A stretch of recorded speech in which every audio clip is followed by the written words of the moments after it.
आज की हमारी कहानी है सौतेली माँ। धीरज न तो पढ़ाई में अच्छा था और ना ही उसे अन्य चीज़ों में खास दिलचस्पी थी। वह बचपन से ही एक शांत और शर्मीला बच्चा था, इसलिए उसे हर छोटे बड़े कार्यों को अंजाम देने में काफ़ी परेशानी होती थी। यहाँ तक कि उसकी सौतेली माँ भी उसके किसी काम से खुश नहीं होती थी। दरअसल धीरज की माँ और धीरज के पिता एक दूसरे को कॉलेज के समय से एक दूसरे से प्यार करते थे। और किस्मत का खेल तो देखो, धीरज के पिता की शादी भी धीरज की माँ से खुशी खुशी हो गई।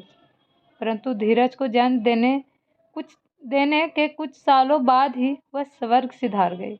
अपने बच्चे की जिंदगी सुधारने के लिए धीरज के पिता ने दूसरी शादी कर ली।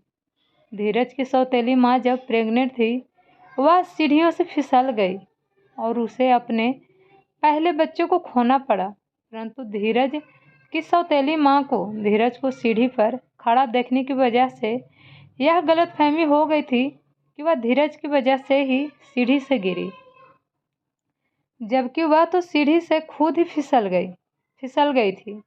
इसलिए धीरज की सौतेली माँ धीरज को बिल्कुल पसंद नहीं करती थी और उसे बेइंतहा नफरत करती थी। जबकि उसे धीरज अपनी सौतेली माँ नहीं बल्कि अपनी माँ समझकर बेहद प्यार करता था। हालांकि धीरज के पिता अपने बेटे से बेहद प्रेम करते थे और इसी बात से उसकी सौतेली माँ को बेहद जलन होती थी और वह हमेशा उसके कामों में नुक्स निकालती रहती थी। पढ़ाई में अच्छा न होने के कारण भी धीरज को हमेशा अपने टीचर से काफ़ी डांट पड़ती थी। लेकिन धीरज बचपन से ही एक अलग सोच रखने वाला लड़का था। उसे हमेशा यही लगता था कि एक दिन सब ठीक हो जाएगा, वह एक दिन सभी का दिल जीत लेगा। अपनी इसी सोच के साथ धीरज पढ़ाई में पहले से अधिक मेहनत करने लगा।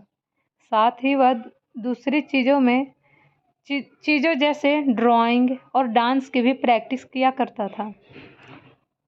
वह हमेशा इसी आशा में मेहनत करता था, एक दिन उसकी माँ को उसका काम अच्छा लगेगा और उसके टीचर उसकी सराहना करेंगे।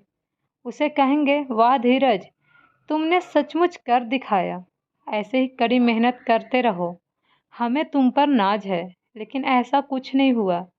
जब धीरज ने अपनी माँ और अपने टीचर को रिजल्ट दिखाया तो उसकी सराहना करने की जगह उसकी सौतेली माँ और टीचर ने धीरज को खूब डांटा, क्योंकि धीरज अपने क्लास में फर्स्ट नहीं आया था। इतने अच्छे अंक लाने के बाद भी धीरज को सिर्फ यही सुनने को मिला कि वह फर्स्ट क्यों नहीं आया।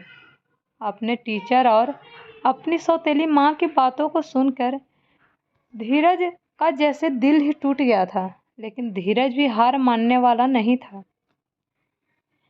धीरज ने और मेहनत करने की ठान ली और उसने मेहनत की भी। उसने ना सिर्फ 12वीं बल्कि अपनी कॉलेज की परीक्षा में भी अच्छे नंबर लाने के लिए कड़ी मेहनत और लगन से पढ़ाई की। लेकिन फिर से हर बार की तरह ना तो धीरज की सौतेली माँ को उसकी मेहनत दिखी और ना ही उसके टीचर को उसके अथाह प्रयास दिखे।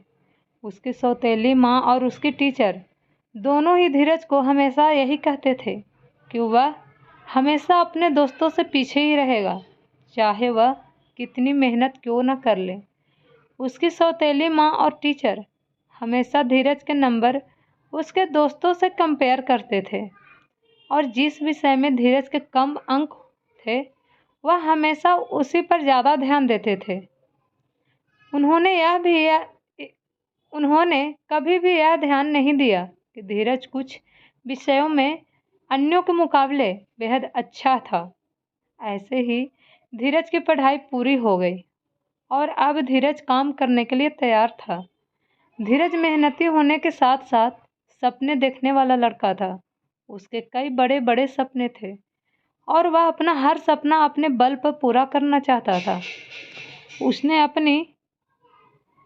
उसने अपनी कड़ी मेहनत के बल पर अपना सपना पूरा किया और एक अच्छा डॉक्टर बन गया। अब धीरज इतना काबिल था कि वह अपने साथ साथ अपने परिवार को भी एक अच्छी ज़िंदगी दे सकता था। लेकिन इतना काबिल होने के बाद भी उसकी सौतेली माँ का बर्ताव उसके प्रति बिल्कुल भी नहीं बदला। जहाँ पहले उसकी सौतेली माँ उसे अपने किसी भी काम को ठीक से ना करने और पढ़ाई में अच्छे नंबर ना लाने के लिए कोसती थी, वहीं अब धीरज की सौतेली माँ उसे उसके पैसों के लिए ताना कसने लगी। डॉक्टर बनने के बाद धीरज अपनी माँ के लिए हमेशा अच्छी अच्छी साड़ियाँ और गहने लाया करता था, लेकिन उसकी सौतेली माँ को उसके द्वारा लाए गए गिफ्ट कभी अच्छे नहीं लगते थे। उसकी सौतेली माँ हमेशा धीरज द्वारा लाए गए गिफ्ट की नुक्स निकालती रहती थी। धीरज कुछ भी क्यों ना कर ले, उसकी सौतेली माँ कभी उससे खुश नहीं होती। यह सब देखते देखते पता नहीं कब धीरज के अंदर अपनी माँ के लिए भी उम्मीद सब खत्म हो गई। अब धीरज को अपनी माँ से किसी तरह की कोई उम्मीद नहीं थी। धीरज इस कदर टूट चुका था कि वह अब खुद भी अपनी सौतेली माँ की तरह ही हो गया।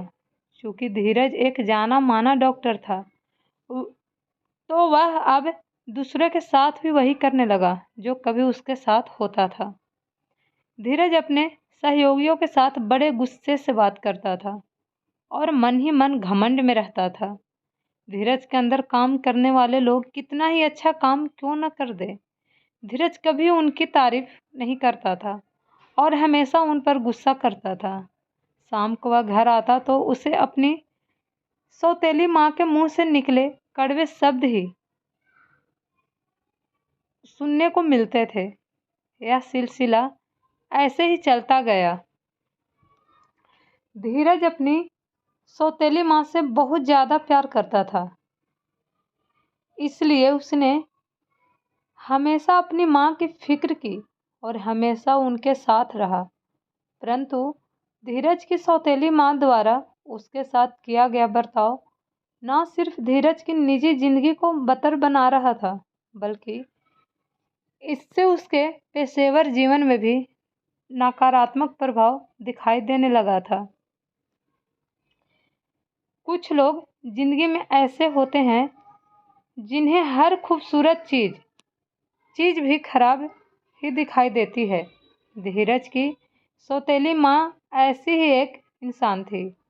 अगर धीरज उनके सामने स्वर्ग ला कर भी रख देता, तब भी उसकी सौतेली माँ स्वर्ग में भी नुक्स निकालने से पीछे नहीं हटती। अगर आपको ये कहानी पसंद आए तो मेरे चैनल को लाइक एंड सब्सक्राइब ज़रूर कीजिएगा। Thank you so much.